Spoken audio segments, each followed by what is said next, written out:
मनशुद्धी आणि राजी खुशीनं आज रोजी आजची तारीख लागलीच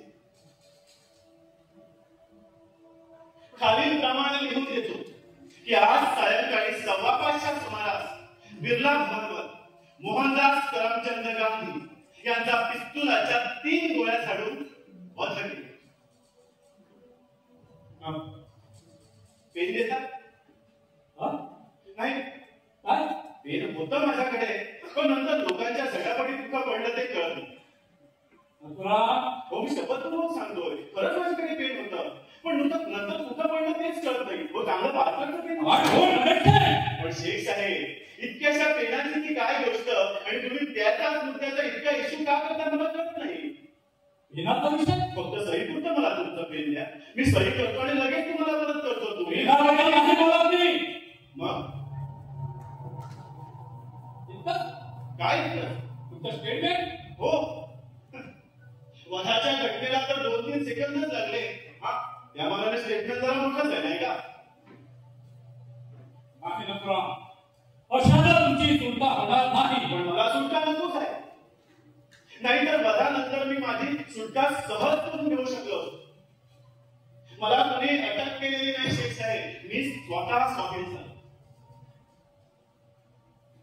पण गांधी सारख्या माणसाच्या खुनाचा मी गांधींचा खून केला नाही. आणि कोण इतक्या माणसासमोर गांधीचा खून केला तुम्ही? मी गांधींचा खून केला नाही. कोण आता या कार्टिस्टो मी आणि सावंतवादी तुम्ही स्वतः स्टेटमेंट दिलं. मी गांधींचा खून केला असं निवेदन दिलेलं नाही शेख साहेब. हवं तर निवेदन पुन्हा केलं. मी गांधींचा वध केला. काय झालं नाही त्यात?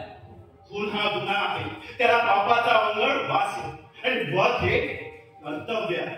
पण दोन्हीचा अर्थ एक नाही, परिणाम एक असेल. शेख साहेब उद्या तुम्ही म्हणाल छत्रपती शिवाजी महाराजांनी अफजल खानाचा खून केला. नाही शेख साहेब, जसा श्रीकृष्णाने कंसाचा वध केला, श्रीरामाने रावणाचा वध केला, तसा छत्रपती शिवाजी महाराजांनी अफजल खानाचा वध केला. हे पहा, मराठी व्याकरणावर तुमच्याशी चर्चा करायची माझी इच्छा नाही. माझी नाही, पण तुम्ही चुकीचे शब्द वापरला. ओके तुम्ही गांधींचा वध केला. धन्यवाद. कशाबद्दल? वध हे कर्तव्य होतं, यासाठी प्रत्यक्ष कबुली दिल्याबद्दल. हे पहा मिस्टर गोडसे, मी कसलीही कबुली देत नाही. गोडसे, मी तुमचा स्टेटमेंट घेतोय, तुम्ही माझा स्टेटमेंट घेत नाही आहात. अरे नोट सुरू करे जा का, मी पण बोलण्याची आहे जा.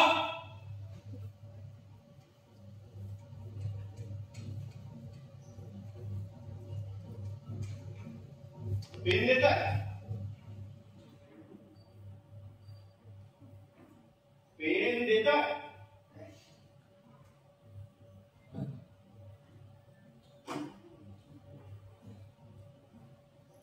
पेन तुम्हाला जरूर दे मिस्टर गोडसे, पण स्टेटमेंट पूर्ण करा. बोला.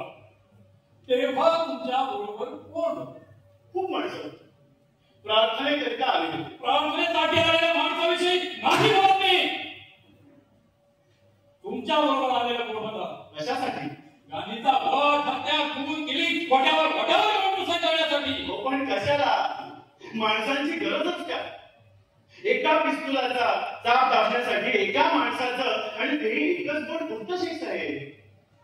पण कडामध्ये माफ करा मिस्टर शेख, आपण माझ्या बुद्धिमत्तेचा अपमान करता आहात. एका वधाची योजना आणि अंमलबजावणी मी एका नाही करू शकत.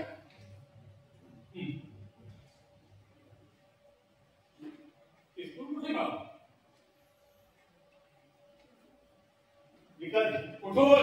एका निर्वासिता. त्याचं नाव काय? त्याला ओळखू शकता नाही. पण तुम्ही एकदा ओळख झाल्याबद्दल तुम्ही विसरत नाही. त्याला लगेच ओळखलं तुम्ही. होय, मी सावंतांना लगेच ओळखतो. तुम्हाला हे कधी ओळखू शकेल शेख साहेब, कारण तुम्हाला चेहरा, तुम्ही घरदार सोडून उपासमार सहन करीत, अत्याचार सहन करीत सीमा ओलांडली नाही. तुमच्या डोळ्यासमोर तुमच्या माता भगिनीवर बलात्कार झालेले नाही. तुमच्या स्वकीयांची हत्या तुम्ही तुमच्या डोळ्याने हताशपणे बघितलेली नाही म्हणून तुम्हाला चेहरा आहे शेष आहे. पण निर्वासितांना चेहरा नसतो, तिथं फक्त वेदना असतात आणि एकच प्रश्नचिन्ह असतं, का? याला कसा ओळखेल? सावरकरांना होता. मी एक हिंदू आहे, एक भारतीय आहे. हे माझ्या प्रश्नाचं उत्तर नाही. मी एक हिंदू आहे अर्थात मी सावरकरांची पूजा करतो शेष आहे. मला वाटतं तुम्ही सकाळपर्यंत थांबला तर आपला वेळ वाचेल, कारण मुंबई गुप्तचर विभागाकडे हिंदू बॅचला माझी एक स्वतंत्र फाईल आहे. त्याच्यावर माझ्या संबंधी सर्व प्राथमिक व सर्व जुजबी माहिती आहे.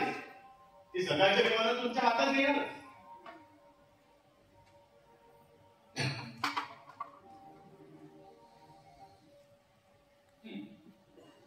तुमच्या अग्रणीय वृत्तपत्रावर सावरकरांचा फोटो छापलेला असतो.